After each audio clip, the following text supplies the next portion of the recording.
How do you feel about the indictment of Donald Trump? Let's see if it actually goes anywhere. I feel like I'm going to need a break from Reddit for a couple days. I've already seen this question 6 other times. Okay, now can we finally just start charging other campaign finance violators?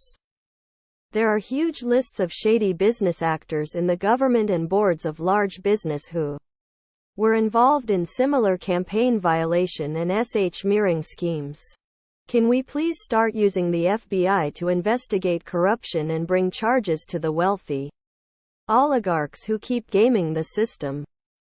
I'm less interested in how this impacts Trump specifically, and more interested in it promoting some actual accountability for politicians and campaign financiers going forward. No one is above the law. It's about time we enforced that. Very rare when someone pays for sex once and gets fucked twice.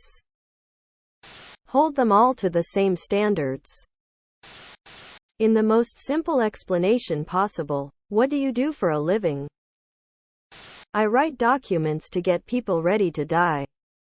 I type numbers so people can get a paycheck. Tell plane go up. Tell plane come down. I rub humans for dollars. Build house good. Sit in pointless meetings or wait for pointless meetings to be scheduled.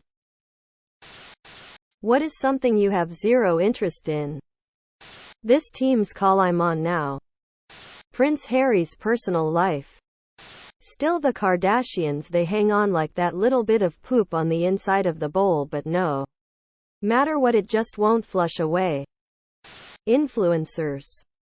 My bank accounts, absolutely 0.00000% interest. Celebrity gossips and photoshoot. Who is a good guy in history who actually wasn't a good guy? Coco Chanel was a literal Nazi.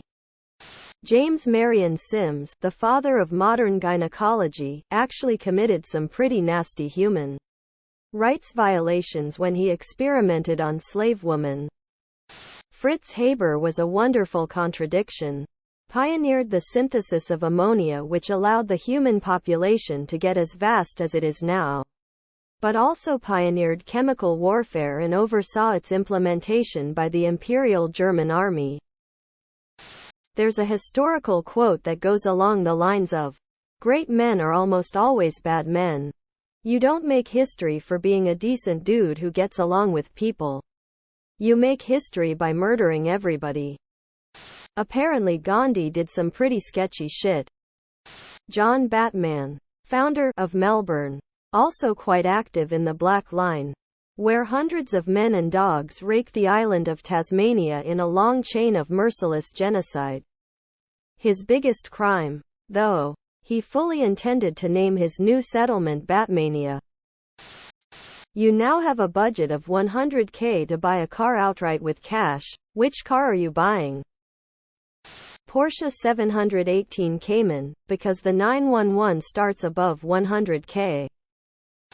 Something for about $40,000. Insurance is a bitch when you start hitting higher priced vehicles. I'd get myself a pretty nice RV. If I'm spending that much on a vehicle, you'd better believe I'm going to live in it. A 1989 Toyota Helix. Part of that budget is going to a mounted Browning M2 for the roof. This may break the rules of your question, but I have 3 answers for this. I have no clear-cut favorite of the 3.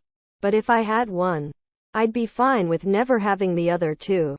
B7 Audi 4 rupees.